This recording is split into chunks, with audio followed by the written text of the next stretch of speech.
فرمان مصطفیٰ صلی اللہ علیہ وآلہ وسلم ہے، روزہ دار کا سونا عبادت، اس کی خاموشی تسبیح کرنا اور اس کی دعا قبول اور اس کا ہر عمل مقبول ہوتا ہے۔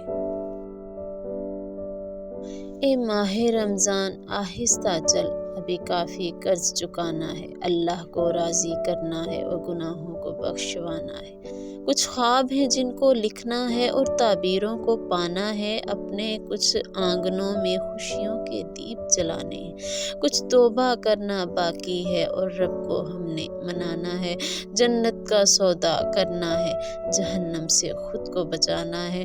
اے ماہ رمضان آہستہ چل۔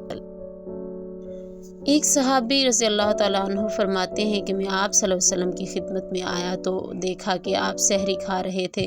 مجھے دیکھ کر آپ صلی اللہ علیہ وسلم نے فرمایا، یہ برکت کی چیز ہے، اللہ نے اس سے تم کو نوازا ہے، اس لیے تم اس کو کبھی نہ چھوڑنا۔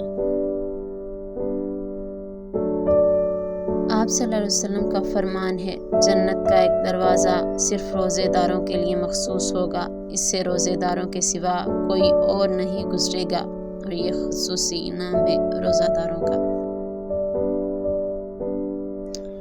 فرمان مصطفیٰ صلی اللہ علیہ وآلہ وسلم ہے، جس نے ایک دن کا روزہ اللہ کی رضا حاصل کرنے کے لیے رکھا، اللہ اسے جہنم سے اتنا دور کر دے گا جتنا کہ ایک کوّا جو اپنے بچپن سے اڑنا شروع کرے یہاں تک کہ وہ بوڑھا ہو کر مر جائے۔ آپ صلی اللہ علیہ وآلہ وسلم کا فرمان عالی شان ہے، 3 آدمیوں کی دعا رد نہیں کی جاتی، ایک عادل حکمران، دوسرا روزہ دار حتیٰ کہ روزہ افطار کر لے، اور مظلوم۔